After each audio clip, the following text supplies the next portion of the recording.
Hello my friends and welcome, my name is Dennis and this is the latest update from Ukraine. Let's go to the military map straight away and to the south part of the front lines. The situation there is without changes. It's kind of interesting because I'm almost sure that we are on our counterattack from this direction, this one and from Mykolaiv, but this is the secondary direction of our counterattack and mainly we are capturing some of the territories, but we are doing it very slowly, my friends, so do not expect the significant move from Ukrainian army in nearby future because we still need to save our own army. The main thing for us is to circle this area where there are around 25,000 Russian soldiers. If we successfully divide this territory into 3 big groups, well my friends, till the end of the year I promise you we're gonna get Kherson under our control, and the main decision for this scenario will be taken on 8th September this year after Ramstein meeting. Then we'll understand what weapons we'll have for upcoming Lend-Lease next month. For Russia it's very critical to supply their group there, so they need to build some sort of their supply lines that were demolished and destroyed over here, and near to Kherson there is Antonovsky Bridge. So basically there is no any way how Russians may supply their region over here, and previously they sent lots of forces there because Ukraine was always asking for it. We announced that we are going on counterattack,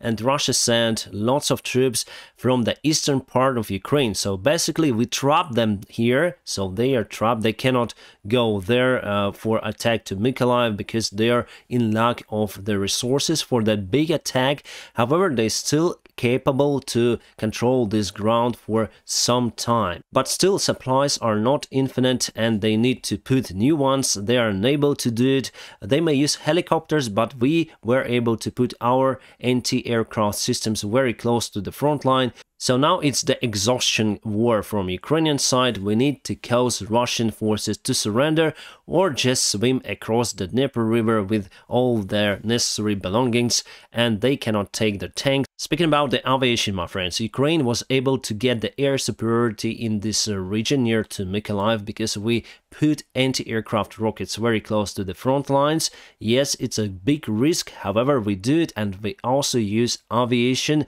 to fight near to Kherson, and Russia moved their airplanes out. So there is one airplane that was used by Russia, Chernobyevka, you probably know that name. This airfield was attacked many times by Ukrainian artillery. So it's disabled for the operation, it's totally destroyed, demolished, or how you can call it. And Russia used the Saki airport here in Crimea just for their aviation in this region. This airfield here is kind of small, but also was under attack. Cheplinka was also under attack by Ukrainian forces. However, it's kind of far away from the front lines. I don't know what weapons we used to attack it, but we attacked that place as well. And Saki airfield here in Crimea was also demolished by some kind of rocket. We don't know what rocket that was.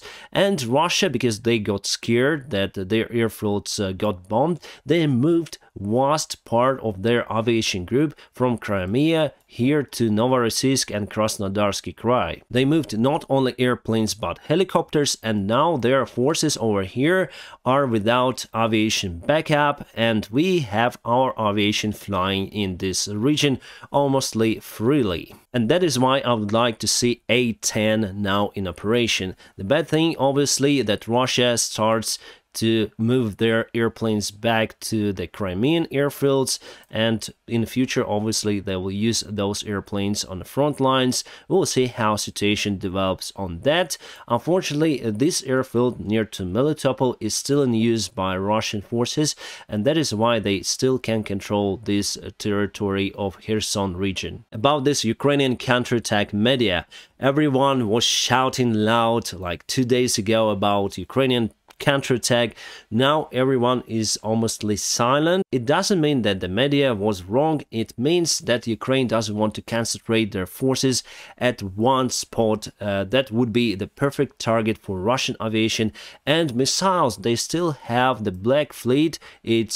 They lost the flagship, but they can carry cruise missiles and they can attack our army with that. So for us, it's better to attack with the small groups all across the front lines, and we're gonna make it happen, my friends. The main thing we already done, we cut Russian group over here in that region, and Russia cannot use their 25,000 soldiers that they desperately need. They cannot use it in Zaporizhia or eastern side of Ukraine or even in Kharkiv, so they are trapped. I continue to tell you that we were able to trap many Russian forces, and it is the big success for Ukrainian army. And Russia did two stupid mistakes here. Firstly, they moved lots of forces here to this area that were trapped, and second one, they moved aviation from Crimea because they were scared of losing more planes. About the rest parts of the front lines, I don't see a huge change. However, Russia tried to get to Uday unsuccessfully. So far the fighting is ongoing in that area.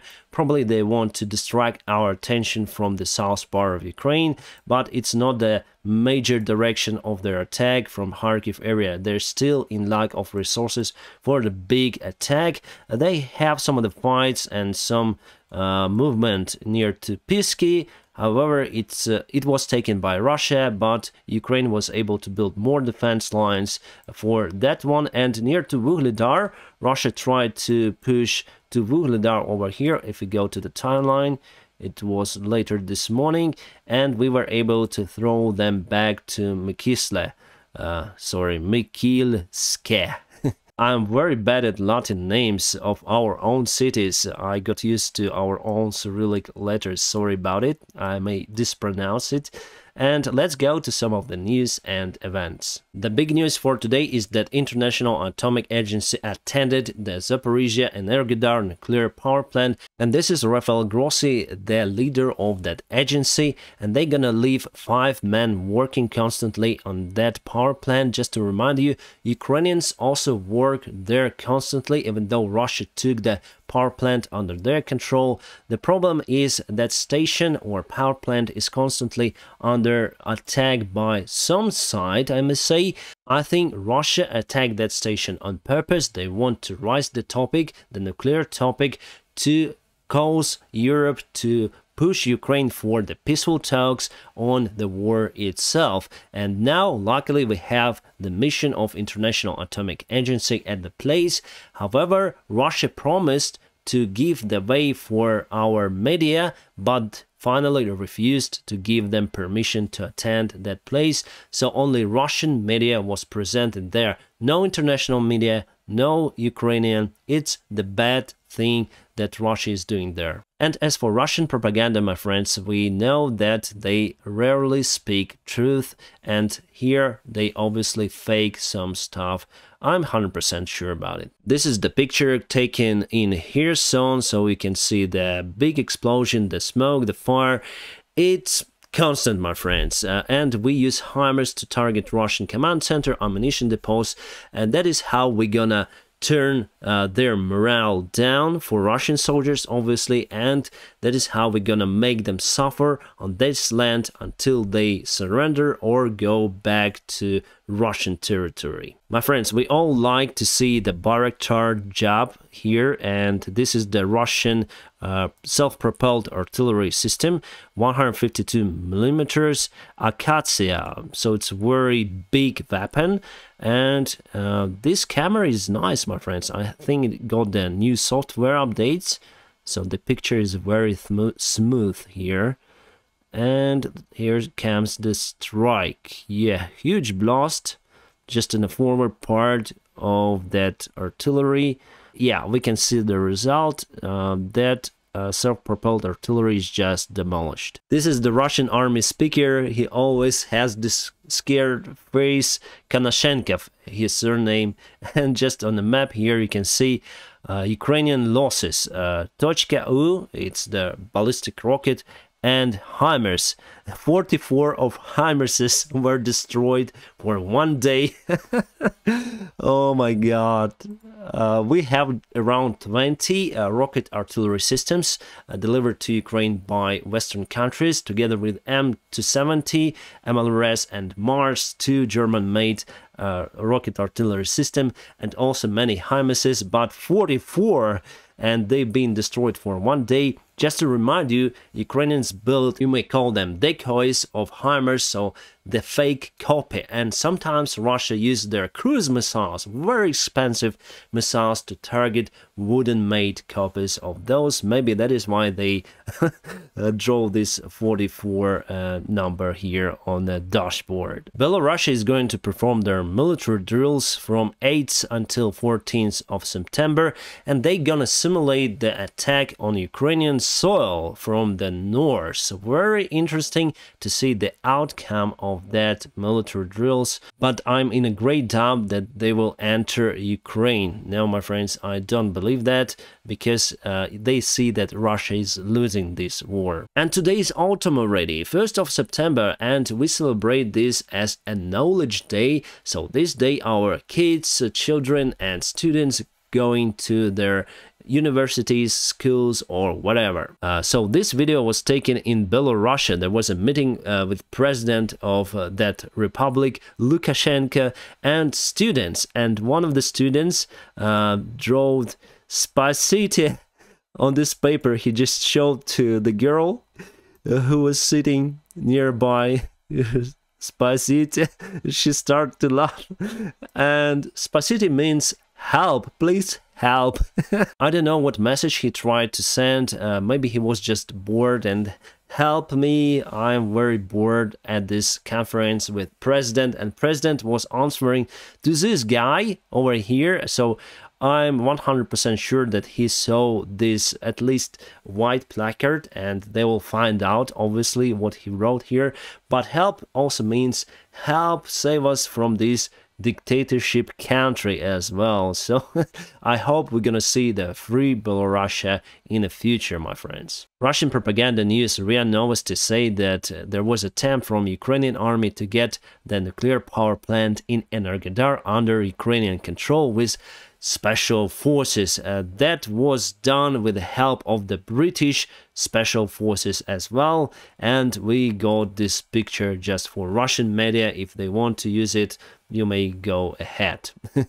Yeah, and you told me that Gorbachev died. Yes, a couple of days ago, I think he died, and the Russian leader went alone to his coffin and put some flowers. He is afraid of attending populated places, let's say.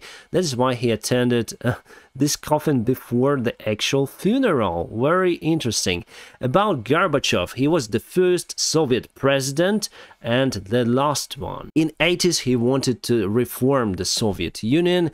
He called it perestroika, so rebuild of the country. And even though some of those reforms partially caused the Soviet Union to collapse, still I don't like Gorbachev, because he wanted the Soviet Union to stay for a long time, reform, but he want this prison of the countries to continue living. And he also sent military to put down some of the riots happening in the Baltic countries. So that is why I don't like this guy, and I'm happy that Soviet Union doesn't exist, my friends. It gives so much freedom to the countries, and I hope the same destiny awaits Russia itself. My friends, I'm gonna keep you updated on situation here in Ukraine, and now if you want to support this channel, just press the like button. And if you want to support me financially, there are always the links under video description. You may support me on Patreon, PayPal, or Donatello, whichever you like. My friends who support me, you are awesome, stay awesome. And I wish you all a peaceful sky wherever you are. Have a great time.